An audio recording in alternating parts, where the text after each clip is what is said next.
It's the ultimate fighting sport, mixed martial arts. In just over a decade, this hybrid fighting form has evolved from an underground blood sport into a worldwide phenomenon.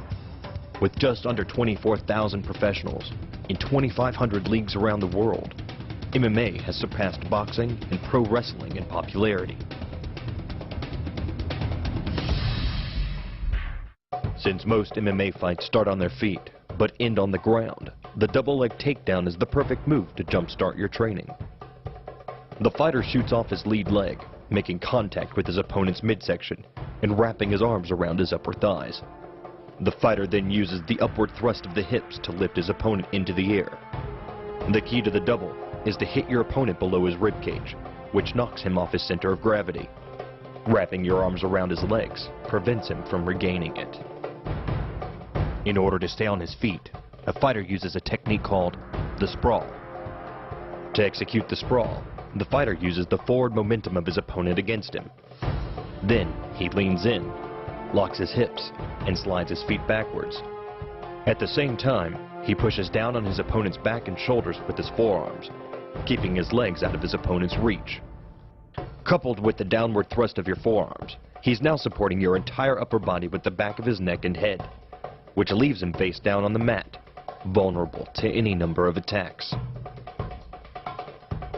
For fighters comfortable with kicking, the spinning back leg kick is a key MMA move. When executing the spinning back kick, the fighter steps across his body and pivots 180 degrees on his lead leg. At the same time, he throws his head over his opposite shoulder. The kicking leg is then thrust backward, aiming at the solar plexus. Once the fight moves to the ground, MMA fighters resort to submissions and pins. A popular choke is the triangle choke. You initiate the choke by encircling your opponent's head with your right leg and crossing your left leg over the ankle, trapping your opponent's head and arm into a locked position. Finally, the fighter locks his hands behind his opponent's head and pulls, shutting off the carotid arteries. Another submission move is the armbar. Operating from the guard position, the fighter uses his legs for leverage and control. But instead of using the leg lock as a fulcrum for choking out the opponent, his inside arm is leveraged against your upper leg or hip. Grabbing the trapped arm, you then flip your leg over your opponent's face and hyperextend the arm. It's just a matter of seconds before your opponent will tap out. The double leg takedown, the sprawl,